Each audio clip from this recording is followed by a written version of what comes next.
राजस्थान में नगर निगम के चुनावों को लेकर सस्पेंस बना हुआ था कि क्या ये चुनाव होंगे या नहीं होंगे। जिस तरह से कोरोना का इफेक्ट चल रहा है, ये इफेक्ट चुनावों में होगा या नहीं होगा, इस पर सस्पेंस बना था। लेकिन हाईकोर्ट की ओर से एक आदेश आ गया है, क्योंकि याचिकाएं लगातार वहां पे दायर हुई थी। क्या कुछ आदेश में कहा गया है, किस तरह से ये सस्पेंस खुला है, इस बारे में चर्चा कर लेते हैं। मेरे साथ वरिष्ठ सहयोगी मुकेश जी मौजूद हैं। मुकेश जी, क्या कोर्ट ने कहा है, ये तमाम जो याचिकाएं लगी थी कोर्ट?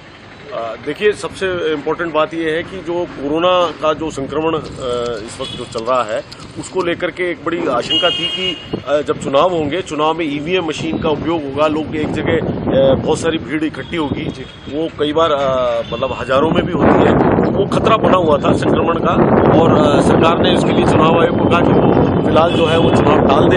चुनाव आयोग ने उससे इनकार कर दिया, तो सरकार ने हाईकोर्ट में एक एप्लीकेशन दायर की थी और उसमें इन सारी बातों का हवाला दे करके कि कोरोना वायरस से जो संक्रमण का जो खतरा है, विशेषकर अगले 30 दिन के अंदर जो एक ज्यादा खतरा है, उसको लेकर के एप्लीकेशन लगाई थी और 6 हफ्ते चुनाव टालने की उन्होंने गुहार की थी। और वो 6 हफ्ते 17 अप्रैल से 6 हफ्ते टालने की गुहार की थी।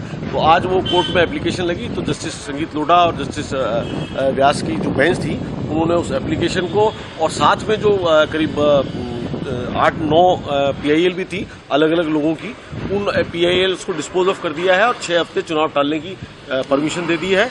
चुनाव आयोग को जो कल नोटिफिकेशन जारी होने वाली थी 19 मार्च को, जिसको जारी करने से रेस्ट्रेन कर दिया, उसको रोक दिया है। और साथ में स्टेट गवर्नमेंट को और चुनाव आयोग को, दोनों को ये छूट दी है कि आगे अगर हालात में कोई सुधार होता है या बदलाव होता है, तो उसके अकॉर्डिंगली वो एप्लीकेशन फाइल कर सकते हैं, कोर्ट में आ सकते हैं।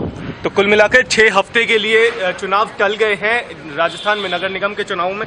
इसका पॉलिटिकल इफेक्ट क्या होगा, ये भी जान लेते हैं। बेहद जरूरी है पॉलिटिकल इफेक्ट जानना। मेरे साथ वरिष्ठ सहयोगी राहुल सिंह जी मौजूद हैं। राहुल जी, 6 हफ्ते के लिए टल गए हैं चुनाव, अब इसका क्या कुछ इफेक्ट देखें कांग्रेस के लिए, बीजेपी के लिए, किस तरह से? देखिए, दोनों ही दल चाह रहे थे कि किसी तरह चुनाव टल जाए, क्योंकि दोनों ही दलों के पास जिस तरह से अभी जो चुनाव कार्यक्रम आया था, 24 तारीख तक नामांकन की जो डेट थी वो फाइनल डेट रखी गई थी। तो ऐसे में 250 चूंकि वार्ड बना दिए गए थे, 2 नगर निगम बना दिए गए थे और दावेदारों की संख्या हजारों में थी, क्योंकि एक एक वार्ड से 10-10 जो दावेदार हैं दोनों ही पार्टियों में, वो टिकट मांग रहे हैं। ऐसे में प्रत्याशियों का चयन करना दोनों ही दलों के लिए बड़ा मुश्किल होता, और इस वजह से ये तय किया गया। और वो भी खुश हैं इस फैसले से कि कम से कम चुनाव लेट हो गए, तो उनको कैंडिडेट छांटने में अब आसानी होगी।